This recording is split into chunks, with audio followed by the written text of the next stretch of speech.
Hi guys! This is Izzsah again and welcome back to my channel. So, ngayon yung magiging content ko is requested by my friend about BPO. So, naisip ko, ano ba yung pwede kong i-share? It's because each company has their own account. Kumbaga, those stuff are really private na hindi na kailangan i-share, stuff like those. Pero may mga napapanood naman tayo na they are sharing their experiences. But of course, you don't have to say what account you have.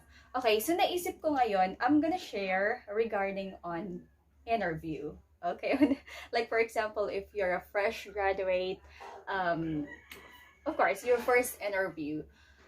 Alright, so I have 5 tips. Ni-research ko siya. Kinopya ko na lang kasi mahirap siyang kabisaduhin. Okay, so we're gonna start with first one. That's gonna be dress appropriately. Okay, that's very important. Syempre, kailangan, for example, you are applying in a corporate company, right? So, of course, you have to wear a corporate clothes. Semi-casual, whatever, what really suits on that company. Not like this. Okay? So, hindi siya appropriate. Depende kung lalaki yung interviewer. Char, joke lang. Okay, so it's like na for girls, I do recommend na mag-wear ng high heels, 'di ba? It's very important kasi iba yung may dating ka eh. Iba yung confident kapag may puwis ka, 'di ba? You're wearing heels, so it looks yung confident kahit deep inside kabadong-kabado ka na. So, yeah, dress appropriately. Depends on the company that you're applying for. Okay? So, number 2, focus on your strengths. Yes. So, ano nga ba yung strengths mo? Ano nga ba yung reason why you want to apply in that company? Like, for example, okay, let's talk about call center. Okay, since doon naman kami nagtatrabaho. So, are you good in communication, stuff like those? Are you good in computer? You're a computer literate? Whatever. So, yeah, this kind of things. Are you a good leader? Yeah. Pwede ka bang maging, manager, team leader, or you're a good follower? Those kind of stuff. Kumbaga, focus ka lang sa strengths mo. You can be honest naman. Like, for example, if the interviewer will gonna ask you, can you do this? You can be honest to say na hindi ko kayang gawin yan. But, for now, I'm not good in that kind of thing, but I'm willing to learn. Yeah, so that's one way also na ma-persuade mo yung interviewer, right? Okay, next, another thing also, mahina ka mag-English. So, nowadays kasi, sa mga company, kailangan, di ba, English speaking, English yung sagot, stuff like those. So, later on, I'm gonna give you tips regarding on that one, okay? So, let's proceed muna sa number 3. Do your research. Yes, it's very important to know which company you are going to apply. Kailangan alam mo. Kailangan yung company na yan is known as ganyan-ganyan. Yung company na yan is number 1 dito sa Philippines. Stuff like those. Kasi that's very important. They will base yung kung ipapasa kanila kung you have knowledge regarding on their company. And also about the position that you're applying for. So you're going to apply as a manager, of course. So stuff like, you must know how to manage. Yung mga ganung bagay, kumbaga, alam mo yung ginagawa ng ganyang position. So that's very important. And next is, number 4, answer in the language that you're most comfortable in. Okay, so it depends kasi. Like for example, you are comfortable in speaking Tagalog. So, syempre mag-a-apply ka din dun sa company na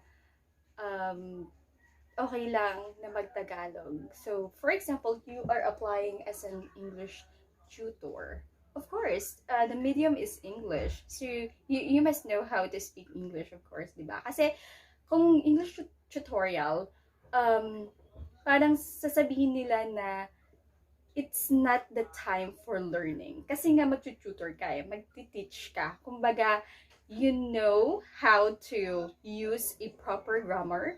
Um, you're good. Like in basic, you must know a lot of vocabulary. So, for example, you're applying in a company na hindi naman kailangan mag-English. So, you have to be honest. For example, your interviewer is mag-a-ask in English. So, you can be honest na sabihin mo, okay lang po ba na mag-Tagalog ako kasi I'm not really comfortable with speaking English, or okay lang po ba na mag-Taglish ako kasi yeah, you're not really comfortable with speaking fluently. So kung fluent ka naman sa English, then go for it, right? So of course that's one way also in how to convince an interviewer. So yeah, that's it. You have to be honest.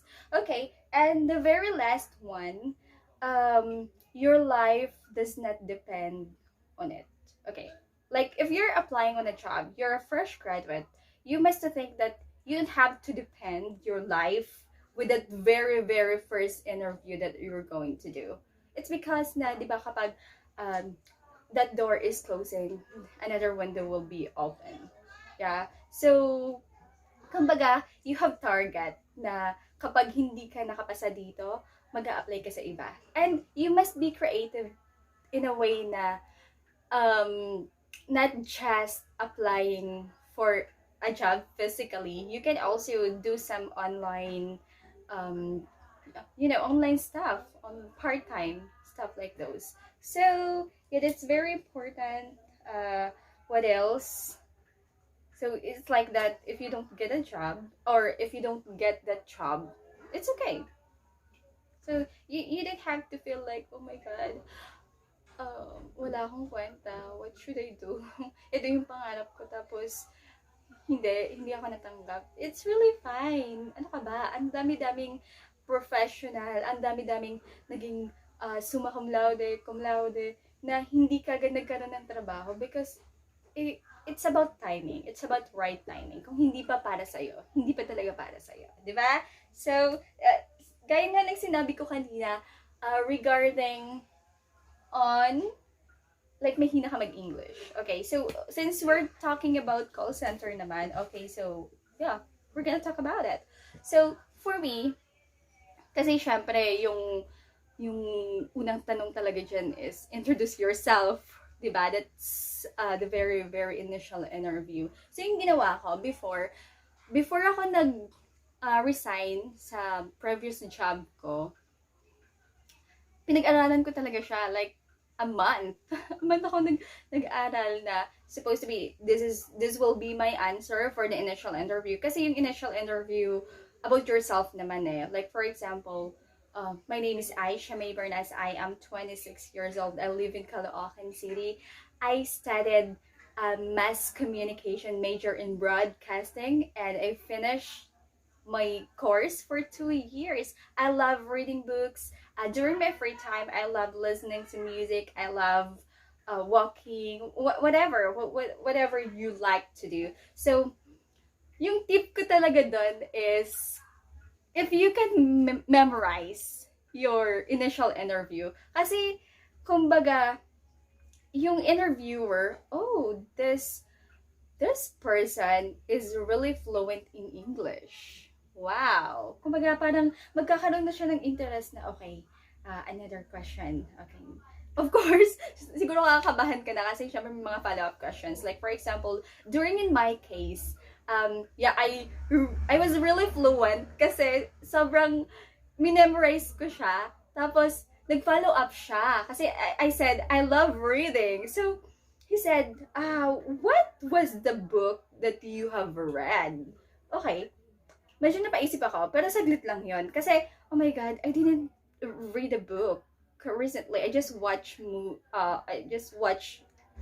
like a vlog, stuff like those. So, naisip ko like years ago, I was reading a book. So, yun yung kunento ko sa kanya na, ganito, ganyan. So, kumbaga, we must be honest naman na, kung nagbabasa ka talaga ng books, dapat nagbabasa ka talaga ng books. Kasi syempre may mga follow-up questions sila na baka hindi mo masagot, mag-stutter ka. So, yeah, it's very important na totoo yung mga sinasabi mo.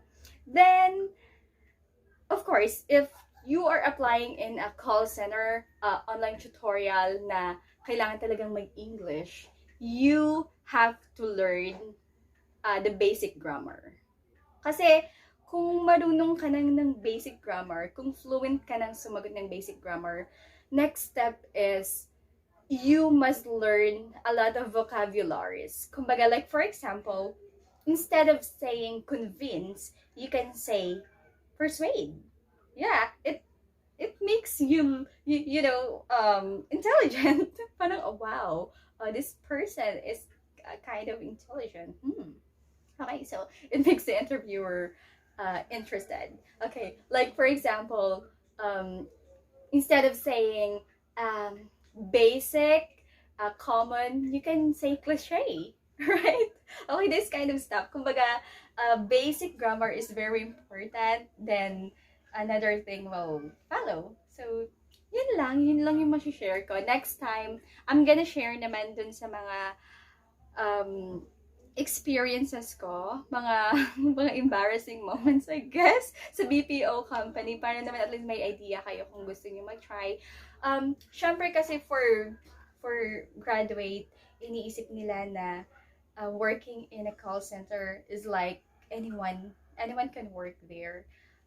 Not like that. Kasi hindi siya ganun ka-easy eh. Okay, so you can answer an interview, but the account, the process, when you know the process already, it's a kind of different thing. Like for me, yes, I can say that I can answer interview whenever I want to apply, but of course, kapag nandyan ka na sa work, you could really say na newbie ka talaga.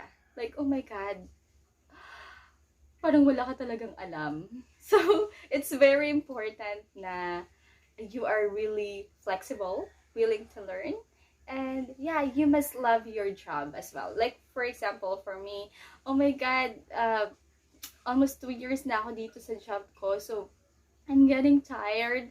But what I'm thinking is, I want to improve my speaking skills. I want to learn a lot. So, talking to Americans could also help you to gain. Like, for example, oh, first time kong narinig tong word na to First time kong narinig tong sentence na to So, it's already a learning, right? So, another way ko also is, since I really love speaking, I really love learning every day. So, yeah, that's why I'm doing this vlog.